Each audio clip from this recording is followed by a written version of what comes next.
नमस्कार, मैं हूं प्रशांत भारद्वाज और आप देख रहे हैं न्यूज रूम पोस्ट। देश की राजधानी दिल्ली को लेकर केंद्र बनाम राज्य की खींचतान अक्सर देखने को मिलती रहती है। दिल्ली की केजरीवाल सरकार केंद्र सरकार पर खुद के अधिकारों में दखलंदाजी का आरोप भी लगाती रहती है।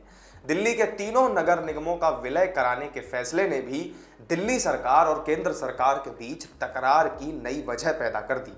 विलय की वजह से एमसीडी के चुनाव टालने पड़ गए, जिसके बाद आम आदमी पार्टी और बीजेपी आमने सामने आ गई।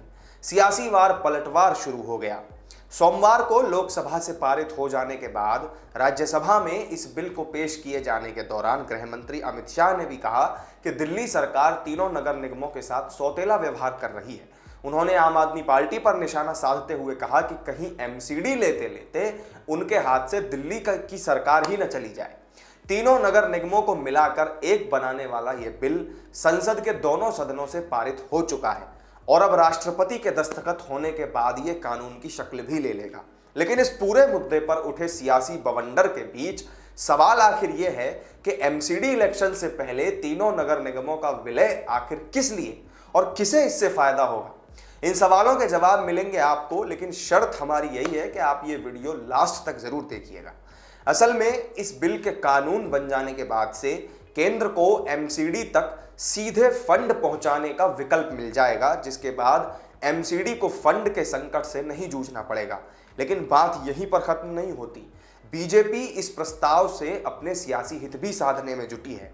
तीनों एमसीडी के विलय संबंधित इस विधेयक ने दिल्ली सरकार और नगर निकायों के बीच फंड ट्रांसफर के प्रावधानों के साथ साथ केंद्र से सीधे फंड लेने के प्रावधान भी साफ तौर पर बताए गए हैं। मौजूदा वक्त में बीजेपी शासित एमसीडी और आम आदमी पार्टी की दिल्ली सरकार फंडिंग को लेकर आमने सामने है। ऐसे कई मौके इससे पहले भी आए हैं जब दोनों फंड को लेकर एक दूसरे पर आरोप लगाते रहे हैं। एमसीडी का यह कहना है कि दिल्ली सरकार उसके फंड का उचित हिस्सा उसे नहीं देती, जबकि केजरीवाल सरकार का यह आरोप है कि नगर निकायों के पास फंड की कमी भ्रष्टाचार की वजह से है। आरोप प्रत्यारोप के इस सिलसिले के बीच में एक तथ्य यह भी है कि आर्थिक संकट की वजह से एमसीडी के कर्मचारी पिछले 5 सालों में 50 से ज्यादा बार हड़ताल पर गए हैं। मौजूदा वक्त में केंद्र केवल स्वच्छ भारत जैसी कुछ योजनाओं के तहत ही एमसीडी को सीधे तौर पर फंड दे सकता है, लेकिन इसका इस्तेमाल एमसीडी के दैनिक कामकाज के लिए नहीं किया जा सकता। आम आदमी पार्टी केंद्र सरकार के इस कदम को चुनावों में देरी करने का हथकंडा बता रही है। वहीं दिल्ली के सीएम अरविंद केजरीवाल ने बीजेपी को शहर में निकाय चुनाव समय पर कराने और इसे जीतने की चुनौती देते हुए यह भी कहा था कि अगर ऐसा होता है तो उनकी आम आदमी पार्टी राजनीति करना ही छोड़ देगी। वहीं बात अगर हम पिछले चुनावी नतीजों की करें तो बीजेपी ने 2017 के एमसीडी इलेक्शन में 270 में से 181 वार्डों में जीत हासिल की थी और हर एक निगम में पूर्ण बहुमत हासिल भी किया था। वहीं पर आप नीत दिल्ली सरकार और बीजेपी नीत नगर निगमों के बीच पिछले कई मौकों पर तनातनी देखी जा चुकी है।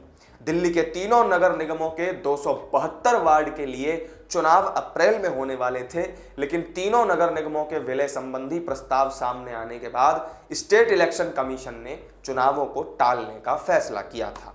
तो ये थी दिल्ली में तीनों नगर निगमों के विलय के पीछे की कहानी। हमारी इस वीडियो में फिलहाल इतना ही। आपको हमारा ये वीडियो कैसा लगा हमें कमेंट करके जरूर बताएं। लाइक और शेयर तो कर ही दें, साथ ही हमारे चैनल को सब्सक्राइब करना बिल्कुल ना भूलें।